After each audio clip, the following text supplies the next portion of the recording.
cost plus a fee. And the longer the company takes to create something, the higher the cost to the American people. Well, if you go down to, let's say, IKEA and buy a couch, or you go down to your local furniture company and you buy a couch, you don't pay more if it takes them longer to buy that couch. The taxpayer shouldn't have to pay more either.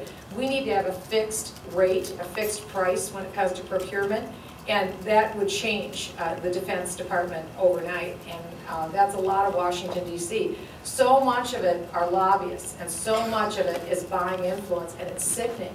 You probably heard about Solyndra.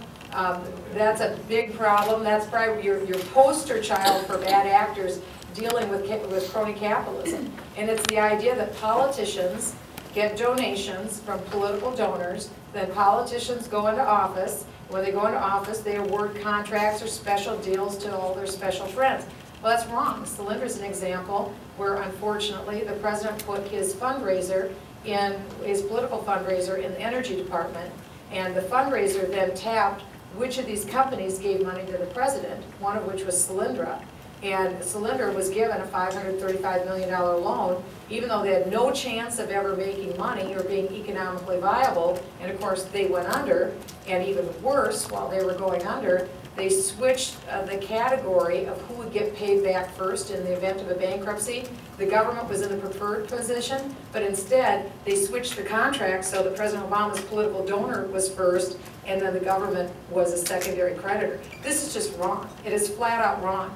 And it happens over and over and over again, and it's got to stop. And I think one thing I'm very proud of is last quarter I had 97,000 donations to my presidential campaign, and the average donation was $42.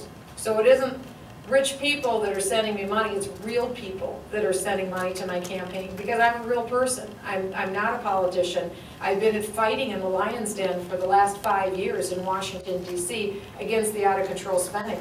And the cuts are going to hurt. I mean, I will just be very upfront with you. We have to cut. Because this year, when government spends $3.67 trillion, but only takes in $2.2 trillion and overspends by $1.5 trillion, I mean, that's historic. It's never happened before. We've had 3 years of trillion-dollar deficits. Well, you can't do that.